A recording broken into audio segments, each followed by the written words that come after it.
André, obrigada pela sua participação nesse marco importante de 100 dias, viu? Boa tarde a todos. Obrigado pelo convite. André, a gente que agradece. Eu queria entender o seguinte, 100 dias e sem perspectiva também de um fim para esse conflito, né? Pois é, Marina.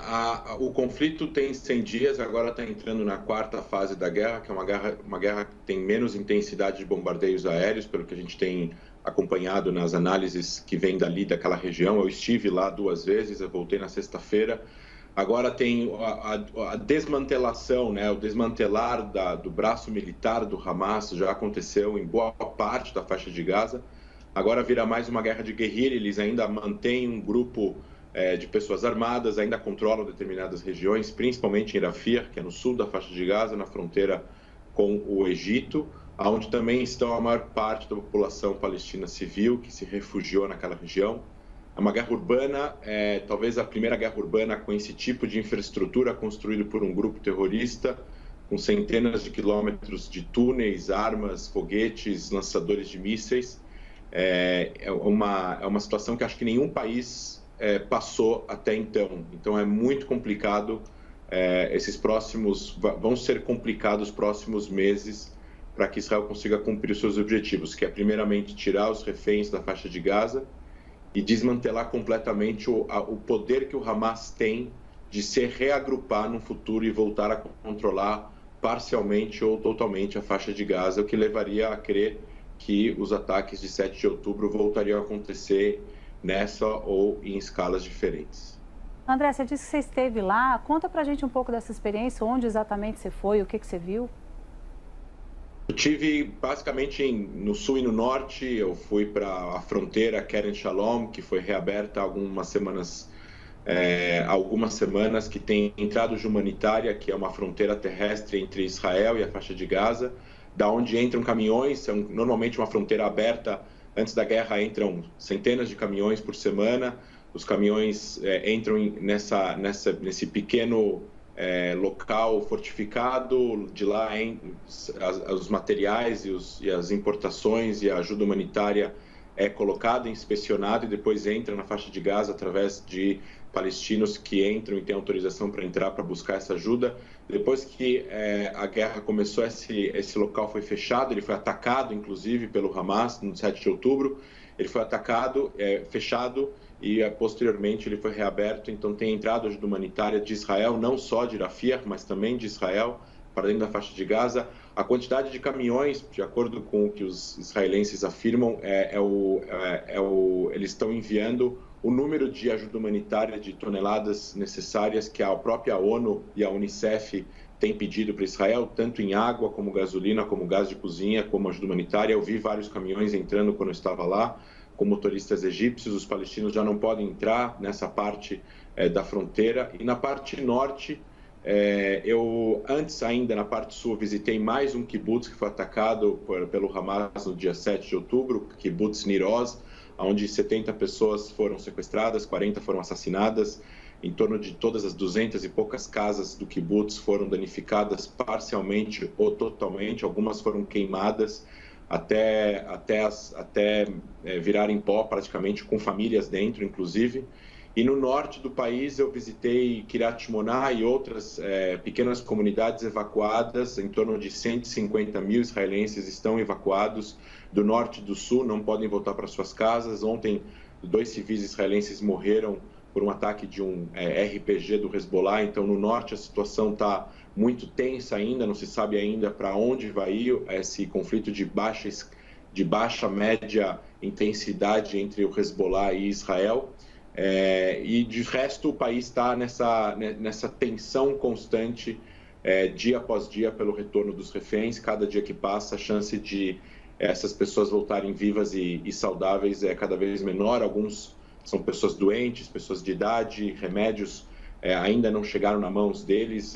Tem toda uma negociação com a Cruz Vermelha, o Hamas não deixa os remédios serem entregues. Enfim, o governo está cada vez mais sofrendo mais pressão para que se chegue a um acordo para que os reféns saiam da faixa de Gaza e, ao mesmo tempo, cumpra com o objetivo militar de destruir completamente a infraestrutura do Hamas e que ele não possa mais governar a faixa de Gaza num pós-guerra.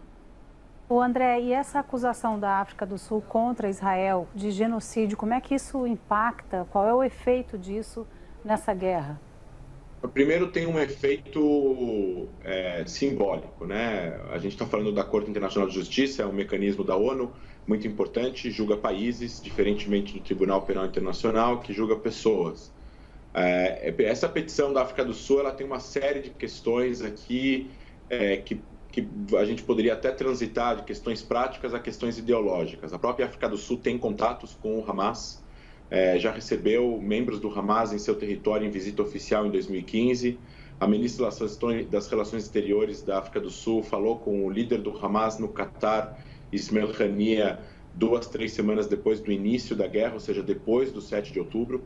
A África do Sul demorou 10 dias ou 12 dias para condenar o atentado no dia 7 de outubro em Israel.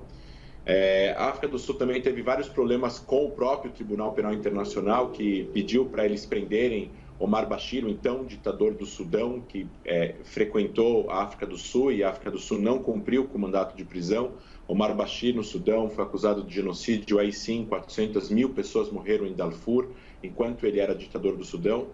E nas questões práticas, na minha avaliação, pode haver uma investigação em relação a violações de direito internacional, até mesmo na crise humanitária que pode estar gerando no conflito na faixa de Gaza, mas não há sustentabilidade para a acusação de genocídio especificamente pela Convenção de Prevenção e Combate ao Genocídio da própria Corte Internacional de Justiça, porque não tem evidências para isso. Ao contrário, a defesa israelense apresentou evidências justamente opostas as pequenas evidências que a África do Sul apresentou ontem e anteontem. Acompanhei toda a conversa de horas que foi transmitida ao vivo pelo YouTube, e é muito nítido que Israel abriu as fronteiras, deixou a entrada humanitária, avisou os cidadãos para saírem dos locais de conflito, fez chamadas telefônicas.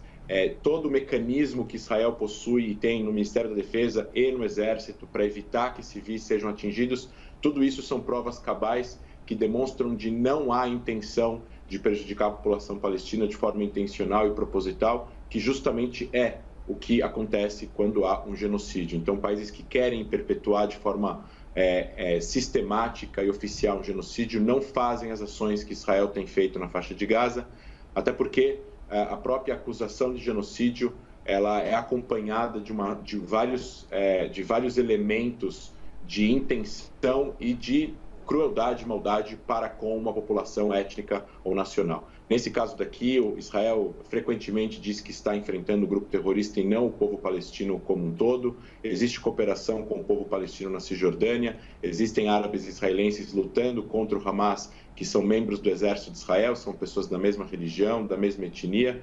E, por fim, essa acusação da África do Sul, que eles usaram também como argumento algumas declarações desastrosas de políticos israelenses, como, por exemplo, de destruir toda a faixa de Gaza, de que não tem civis na faixa de Gaza.